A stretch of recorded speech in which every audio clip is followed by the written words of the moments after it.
Negaraku, negaraku. Assalamualaikum dan salam sejahtera. Nama diberi Nurul Adlina binti Muhammad Asri dari ED 260.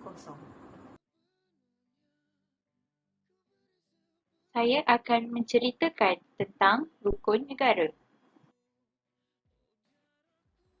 Sejarah rukun negara. Rukun negara adalah ideologi kebangsaan Malaysia. Ia telah dibentuk pada 31 Ogos 1970 oleh Majlis Gerakan Negara. Pembentukan ini berlaku setahun selepas berlakunya tragedi 13 Mei 1969 yang telah menghancurkan perpaduan dan ketenteraman negara. Tujuan pembentukan rukun negara adalah untuk membentuk perpaduan yang kukuh. Prinsip-prinsip yang terkandung dalam rukun negara jelas merupakan kunci kepada keharmonian dan perpaduan kaum demi kejayaan dan kestabilan Malaysia. 5 prinsip rukun negara. Yang pertama, kepercayaan kepada Tuhan. Yang kedua, kesetiaan kepada raja dan negara. Yang ketiga, keluhuran perlembagaan. Yang keempat, kedaulatan undang-undang. Dan yang terakhir, kesopanan dan kesusilaan. Saya akan menerangkan lebih lanjut tentang kelima-lima prinsip rukun negara ini. Prinsip rukun negara yang pertama, kepercayaan kepada Tuhan. Prinsip ini menggambarkan bahawa asas kehidupan beragama merupakan prinsip penting kehidupan rakyat di negara ini. Sebarang bentuk ajaran yang menolak kepercayaan kepada Tuhan iaitu ateis tidak akan mendapat tempat di negara ini.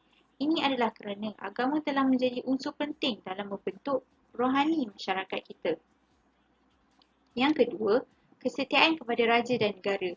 Di negara kita, Malaysia, raja dan negara mempunyai kaitan yang sangat rapat. Ini adalah kerana negara kita mengamalkan sistem demokrasi berparlimen dan raja berperlembagaan. Perkara 32 Perlembagaan Persekutuan dengan jelas menyebut bahawa Yang di-Pertuan Agong adalah ketua negara. Manakala, perkara 44 pula menyebut bahawa Yang di-Pertuan Agong adalah sebahagian daripada komponen yang membentuk parlimen di negara ini. Justru itu, institusi raja tidak boleh dicemari, diperlekeh atau dihina serta ia tidak wajar dipolitikkan sama sekali. Yang ketiga ialah keluhuran perlembagaan. Perlembagaan Malaysia dikenali sebagai perlembagaan persekutuan. Prinsip keluhuran perlembagaan bermaksud ketinggian dan keagungan undang-undang atau perlembagaan itu sendiri.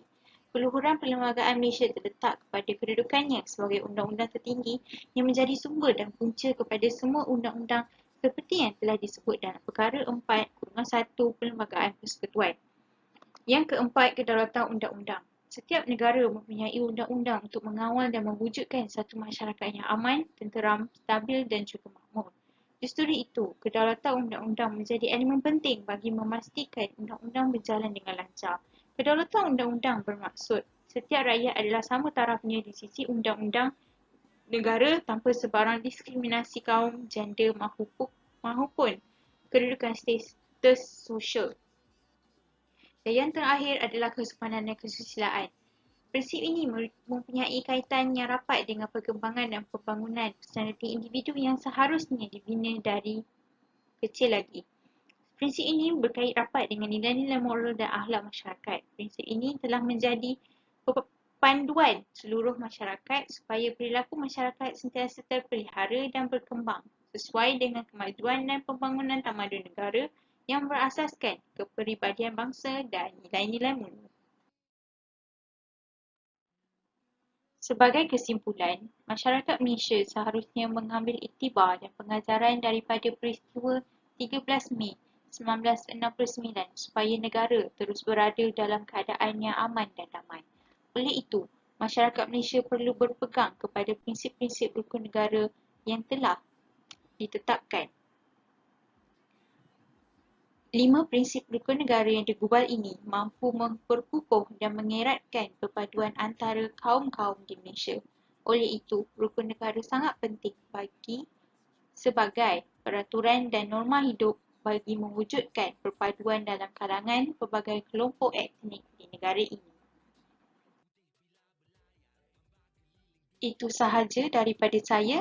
Sekian, terima kasih.